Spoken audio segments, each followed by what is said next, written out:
Hi viewers, welcome to our channel. Prakash Raj గారు వరుస ట్వీట్లు చేస్తూ పవన్ కళ్యాణ్ గారిని క్వశ్చన్ చేయడం మనం చూస్తూ ఉన్నాంగా. అయితే ఇప్పుడు ఒక వర్షన్ బయటకు వచ్చింది. ప్రకాష్ రాజ్ గారు వెనకాల ఒక పెద్ద నేత ఉన్నాడు అని కూడా అంటున్నారు. మరి ఎవరు ఆ నేత? అసలు ప్రకాష్ రాజ్ గారు ఈ విధంగా పవన్ కళ్యాణ్ గారిని ఎందుకు క్వశ్చన్ చేస్తున్నారు? సో ఇప్పుడు ఇదే అంశం మీద డిస్కస్ చేయడానికి ప్రజెంట్ మనతో పాటు జర్నలిస్ట్ చరణ్ పరమి గారు ఉన్నారు. వాటితో ఒకసారి మాట్లాడదాం. హాయ్ అన్న. హాయ్. సో ప్రకాష్ రాజ్ గారు మనం చూస్తూ ఉన్నాం, వరుసగా ట్వీట్లు చేస్తున్నారు, పవన్ కళ్యాణ్ గారిని క్వశ్చన్ చేస్తున్నారు. సో పవన్ కళ్యాణ్ గారు కూడా ఒక ప్రెస్ మీట్ లో ప్రకాష్ రాజ్ గారి పైన విమర్శలు చేయడం కూడా మనం చూస్తాం. సో ఎందుకు ఈ విధంగా ప్రకాష్ రాజ్ గారు పవన్ కళ్యాణ్ గారు వెంట పడుతున్నారని ఒక చర్చ కూడా నడుస్తుంది. అయితే ఇప్పుడు దీని వెనకాల జగన్మోహన్ రెడ్డి గారు ఉన్నారు. ఆయనతో ఈ విధంగా జగన్మోహన్ రెడ్డి గారు చెప్పిస్తున్నారని చెప్పేసి కూడా ఒక వార్త వైరల్ అవుతుంది. కాకపోతే ఇక్కడ చూస్తే మనం ఇటేమో ప్రకాష్ రాజ్ గారిని టీడీపీ వాళ్ళేమో విమర్శిస్తున్నారు, ఈ నరేషన్ బయటకు తీస్తున్నారు. అటేమో వైసీపీ వాళ్ళు ప్రకాష్ రాజ్ గారిని ఓన్ చేసుకునే ప్రయత్నం చేస్తూ ఉన్నారు. మరి పొలిటికల్ రెండు పార్టీస్ మధ్య ప్రకాష్ రాజ్ గారు ఆ విధంగా నిలబడిపోవడం మనం చూస్తున్నాం. మరి దీనిపైన మీ విశ్లేషణ ఏంటంటే? ప్రకాష్ రాజు ఈ లడ్డు విషయంలో ఎవరు రియాక్ట్ అవనంత అగ్రెసివ్ గా రియాక్ట్ అవుతూ వస్తున్నాడు. అవును, ఏమాత్రం వెనక్కి తగ్గలేదు. ప్రకాష్ రాజు మొదటి రియాక్షన్ కి వెంటనే పవన్ కళ్యాణ్ రియాక్షన్ ఇచ్చాడు.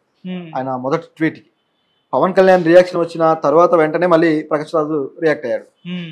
ఆ తర్వాత కూడా అది నేను తర్వాత 30వ తారీఖు తర్వాత రియాక్ట్ అవుతానని చెప్పి కూడా ఆ మరుసటి రోజు మళ్ళీ రియాక్ట్ అయ్యాడు. ఎప్పుడైతే కార్తీక్ క్షమాపణ చెప్పాడో ఇక లాభం లేదని రియాక్ట్ అయిపోయాడు. ఆ తర్వాత వీళ్ళిద్దరి మధ్య మాటల యుద్ధం జరుగుతూ ఉంది.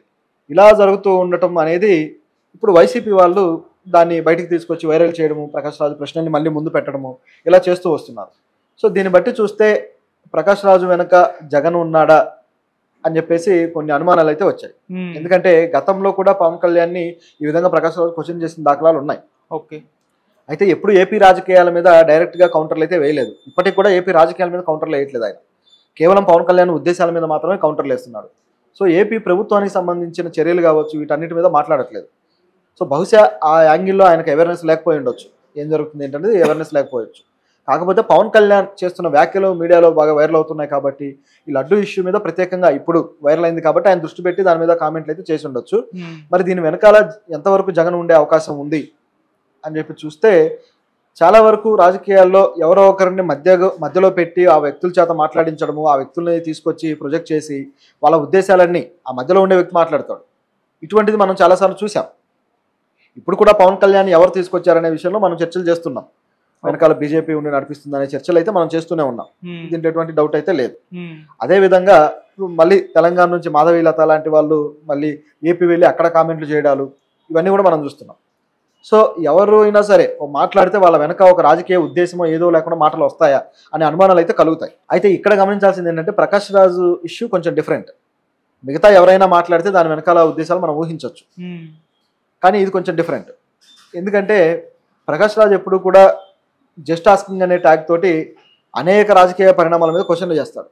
ముఖ్యంగా గమనిస్తే ప్రకాష్ రాజు మీద ఇప్పుడు వస్తున్న విమర్శ ఏంటంటే తమిళనాడులో ఉదయనిధి స్టాలిన్ హిందూ ధర్మం మీద అవమానకరంగా మాట్లాడినప్పుడు మీరు ఎందుకు రియాక్ట్ అవ్వలేదు అని చెప్పేసి ఒకటి వైరల్ చేస్తున్నారు. దాంతోపాటు ప్రకాష్ రాజు కూడా చర్చికి వెళ్ళి చర్చిలో ప్రీస్ట్ తోటి ఆ ప్రేయర్ చేయించుకోవడం ఇది వైరల్ అయింది. ఈ ఫోటోలు పెట్టేసి ప్రకాష్ రాజు కూడా క్రిస్టియనే కాబట్టే జగన్కి సపోర్ట్ చేస్తున్నాడు అని చెప్పేసి దాన్ని పట్టుకొని తీసుకొచ్చారు. అయితే ఇవన్నీ వేరు వేరు కాంటెక్స్ట్లో ఉన్న విషయాలు.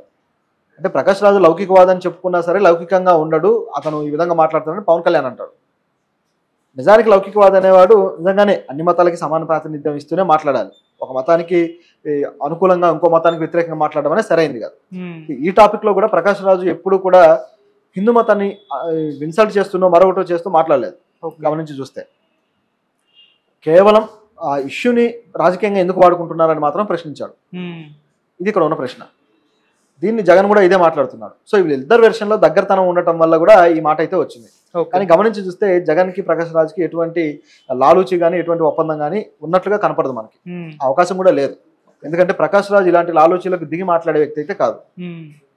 ఎందుకంటే ఈ ఇష్యూలో ముఖ్యంగా మోదీ వెనకాల ఉన్నాడు అని గుర్తించాడు కాబట్టి ప్రకాష్ రాజు రియాక్ట్ అవుతున్నాడు. లేకపోతే ఇంత రియాక్ట్ అవ్వకపో, ఎప్పుడో వదిలేశాడు కూడా. 30వ తారీఖు మాట్లాడుతాను, ఎందుకంటే ఆ లోపల సద్దుమణిగిపోతుంది, ఇవ్వాల్సిన వివరాలు ఇస్తే సరిపోతుందని ప్రకాష్ రాజు భావించాడు.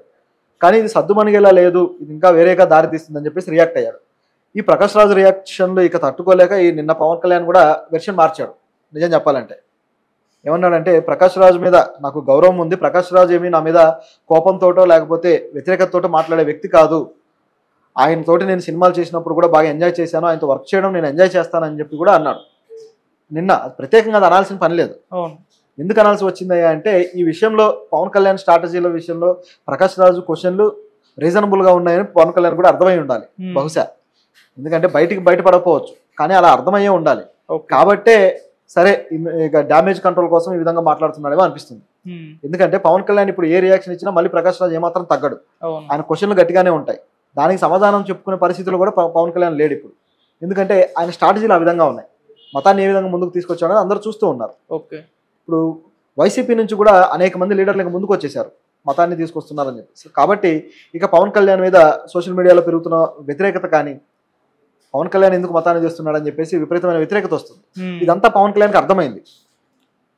నిజానికి ప్రకాష్ రాజు వ్యాఖ్యలకు ఆయన సమాధానం చెప్పకుండా వదిలేసి ఉంటే అసలు పవన్ కళ్యాణ్ అగ్రెషన్ అనేది ఎవరి దృష్టిలో పడేది కాదు. ఆయన దీక్ష ఏదో ఆయన చేసుకుంటాడు, మొత్తానికి దానికి సొల్యూషన్ ఏదో సిట్ వేసింది, సొల్యూషన్ తీసుకొస్తారు, అయిపోయేది.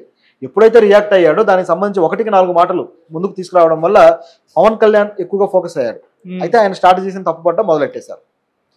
చేగువేరా అన్నావు, ఇటు చూస్తేమో రైట్ వింగ్లో ఉన్నావు, లెఫ్ట్ వింగ్ నుంచి రైట్ వింగ్కి ఎలా షిఫ్ట్ అయ్యావు అసలు? ఇప్పుడు నీ సిద్ధాంతాలను బట్టి నీ ఫ్యాన్స్ కావచ్చు లేకపోతే నీ అనుచరులు కావచ్చు ఎటువంటి సిద్ధాంతాలు ఏర్పరచుకొని ముందుకు నడవాలి అని చెప్పి క్వశ్చన్లు వచ్చినప్పుడు దానికి ఏం సమాధానం చెప్తాడు? అట్లా ఇది ఒక ఇబ్బందికరమైన పరిస్థితికి వెళ్ళిపోయి పవన్ కళ్యాణ్ కూడా మాట మార్చిన పరిస్థితి వచ్చింది. సో ఇది ఇందులో ఉన్న విషయం. తప్పితే మరి ప్రకాష్ రాజును వైసీపీ ఉపయోగించుకోవట్లేదా అంటే ఖచ్చితంగా ఉపయోగించుకుంటుంది. ఎందుకంటే వాళ్ళ పార్టీకి అనుకూలమైన సిద్ధాంతము ఏదైనా మాట వచ్చినప్పుడు ఉపయోగించుకుంటారు, దాంట్లో ఎటువంటి సందేహం లేదు. సో ఇది ఇక్కడ కనిపిస్తుంది. ముందు నుంచే ప్రకాష్ రాజ్ గారు అంటే బీజేపీ యాంటీ బీజేపీ అని చెప్పుకోవచ్చు, చాలా సందర్భాల్లో ఆయన ట్వీట్లు చేశారు. అయితే పొలిటికల్ గా ఎంట్రీ ఇస్తారా ఇవ్వరా అని చెప్పేసి కూడా మధ్య ఒక చర్చ కూడా జరిగింది. ప్రకాష్ రాజ్ గారు ఎంట్రీ ఇవ్వచ్చేమో పొలిటికల్ గా ఈ విధంగా కామెంట్ చేస్తున్నారని చెప్పేసి, మరి అవకాశం ఏమైనా కనిపిస్తుంది? ఆల్రెడీ ఆయన కర్ణాటక నుంచి ఒకసారి పోటీ చేశారు లాస్ట్ టర్మ్ లో. మోదీ గారు సెకండ్ టర్మ్ లో వచ్చినప్పుడు పోటీ చేసి ఓడిపోయాడు. అయినా సరే ఆయన వేడి తగ్గలేదు, అదే స్థాయిలో రియాక్షన్ ఇస్తున్నాడు. అంటే పోటీ ఆల్రెడీ అక్కడ వాళ్ళ స్టేట్లో అయితే ఎంట్రీ ఇవ్వడం జరిగింది కానీ అది వర్కౌట్ అవ్వలేదు. కానీ ఇప్పుడున్న పరిస్థితుల్లో చూస్తే జాతీయ రాజకీయాల్లో ఆయన ఎంట్రీ అనేది ఊహించవచ్చు మనం. ఖచ్చితంగా అటువంటిది ఈసారి టర్మ్కి అయితే మనం ఊహించవచ్చు. అవకాశం కూడా బాగానే ఉంది. ఎందుకంటే 4th టర్మ్కి వచ్చేసరికి మోడీ ఇమేజ్ ఇంకా పడిపోబోతుంది అనే వాదనలు అయితే ఒకవైపు వస్తున్నాయి. సో దానికి ప్రకాష్ రాజు జస్ట్ ఆస్కింగ్ క్వశ్చన్లు కూడా కొంతవరకు తీసుకొస్తూ ఉన్నారు. కాబట్టి సౌత్ ఇండియాలో ఆ స్కోప్ అయితే ఉంది. సో మరి ప్రకాష్ రాజు గారు అయితే ఈ విధంగా ట్వీట్స్ చేస్తున్నారు కదా, మరి వాళ్ళు వైసీపీ వాళ్ళు అయితే ఓన్ చేసుకునే ప్రయత్నం చేస్తున్నారు. మరి జగన్ స్ట్రాటజీ ఏ విధంగా ఉండబోతుంది ఈ విషయంలో? జగన్ ఆల్రెడీ అన్ని స్ట్రాటజీలు చేసి అన్ని ఫెయిల్ అయిపోయి ఏం చేయాలో అర్థం కాక కూర్చున్నాడు. అది జగన్ పొజిషన్. ఇప్పుడు ఆయన నాయకులను బయటకు తీసుకొచ్చి మాట్లాడిస్తున్నాడు. రోజా గారు తమిళనాడు వెళ్ళి అక్కడ మాట్లాడుతున్నారు. మరోవైపు అనిల్ కుమార్ యాదవ్ తాడేపల్లి నుంచి మాట్లాడుతూ ఉన్నాడు. మరోవైపు నిన్న పోసాని గారిని తీసుకొచ్చాడు. పోసాని వచ్చేసి మీరు మతాన్ని రాజకీయాలకు వాడుతున్నారని చెప్పేసి ఆయన స్టైల్లో మొదలెట్టేశాడు. పవన్ కళ్యాణ్ ఏదైతే ఆ పెళ్లిళ్ళ విషయం మళ్ళీ తీసుకొచ్చారు ప్రస్తావన. సో ఇట్లా ప్రతి ఒక్కరూ కూడా రకరకాల మాటల్లో ముందుకు తీసుకొచ్చారు. అంటే హిందూ ధర్మాన్ని అనుసరించే పవన్ కళ్యాణ్ మరి హిందూ ధర్మం ప్రకారం విడాకులు ఇవ్వకుండా 3వ వైఫ్ని ఎందుకు పెళ్లి చేసుకున్నాడు, ఏంటి దీని పరిస్థితి అని చెప్పేసి క్వశ్చన్లు చేస్తున్నారు. ఇట్లా ఆయన్ని నైతికంగా ఇబ్బంది పెట్టే పరిస్థితికి వచ్చేసరికి ఇక పవన్ కళ్యాణ్ జాగ్రత్త పడ్డాడు. సో ఇప్పుడు స్ట్రాటజీలు మార్చారు. అయితే ఈ లోపే జరగాల్సిన డ్యామేజ్ పూర్తిగా జరిగిపోయింది. ప్రజల్లో జగన్ హిందూ మత వ్యతిరేకి అనే ఇమేజ్ అనేది క్రియేట్ చేయగలిగారు. ఇప్పుడు దాన్ని జగన్ తుడిచిపెట్టుకుపోవాలి, జగన్ తుడిచేయాలి అంటే కనీసం ఒక 6 నెలల ప్రణాళిక ఉంటే తప్ప సాధ్యం కాదు. ఎందుకంటే ఎప్పుడు కూడా జగన్ రాజకీయాలకి మతం అనేది అడ్డం రాలేదు. అలా అడ్డు వచ్చేలా ఇప్పుడు ప్రణాళిక రచించి దాన్ని చేయగలిగారు. కాబట్టి దీన్ని తుడిచిపెట్టాలంటే పెద్ద కసరత్తే చేయాలి జగన్. ఎందుకంటే ఇప్పుడు చేసేదేం లేదు ఇంకా. ఎందుకంటే